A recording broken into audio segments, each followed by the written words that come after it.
বঙ্গোপসাগরে চোখ রাঙাচ্ছে ঘূর্ণিঝড়। বঙ্গোপসাগরে তৈরি হওয়া নিম্নচাপ রূপান্তরিত হয়েছে ঘূর্ণিঝড়ে। ইতিমধ্যেই বেশ কয়েকদিন দক্ষিণবঙ্গের প্রায় সব জেলাতেই চলছে প্রবল ঝড় বৃষ্টি। আলিপুর আবহাওয়া দফতর জানিয়েছে, নিম্নচাপ ক্রমশ শক্তি বাড়িয়ে তৈরি হয়েছে ঘূর্ণিঝড়ে।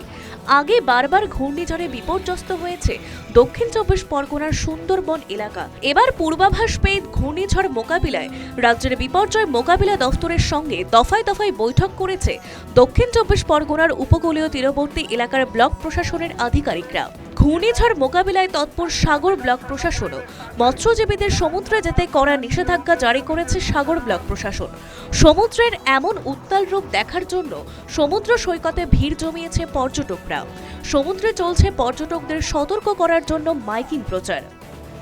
বঙ্গোপসাগরে ঘনীভূত নিম্নচাপের প্রভাবে আগামী কয়েকদিন সমুদ্র উত্তাল থাকবে এবং মেঘাচ্ছন্ন পরিবেশ থাকবে। তাই সকল পুণ্যার্থীদের উদ্দেশ্যে বলা হচ্ছে, আপনারা তাড়াতাড়ি স্নান করে নিজ বাড়িতে ফিরে যান। ঘূর্ণিঝড় মোকাবিলায় প্রস্তুত দক্ষিণ চব্বিশ পরগনা জেলার প্রশাসন।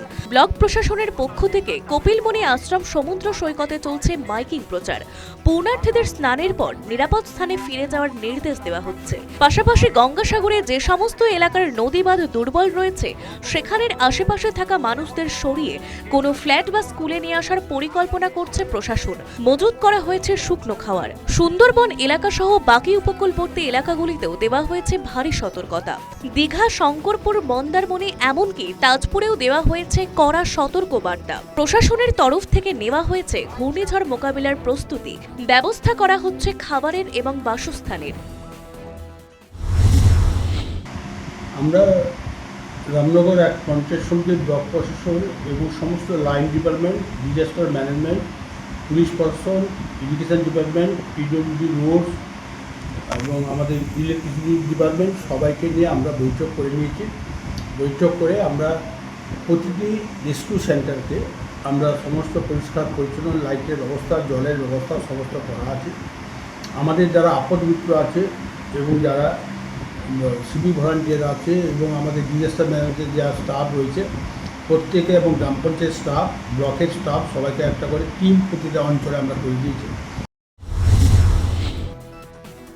আলিপুর আবহাওয়া দফতর জানিয়েছে, বঙ্গোপসাগরে নিম্নচাপ ঘূর্ণিঝড়ে তৈরি হলেও রাজ্যে সরাসরি ল্যান্ডফল হওয়ার সম্ভাবনা কম। তবে ঘূর্ণিঝড়ের জেরে দক্ষিণবঙ্গ জুড়ে চলবে প্রবল ঝড় বৃষ্টি। দক্ষিণবঙ্গের কলকাতা, হাওড়া, হুগলি, উত্তর ও দক্ষিণ চব্বিশ পরগনা, পূর্ব ও পশ্চিম মেদিনীপুর, ঝাড়গ্রাম এবং নদিয়া জেলায় বজ্রবিদ্যুৎ সহ বৃষ্টিপাতের সম্ভাবনা রয়েছে। যদিও কোনো কোনো জেলায় চলছে বৃষ্টিপাত, সঙ্গে বইছে 40 থেকে 50 কিলোমিটার বেগে ঝোড়ো হাওয়া। News time.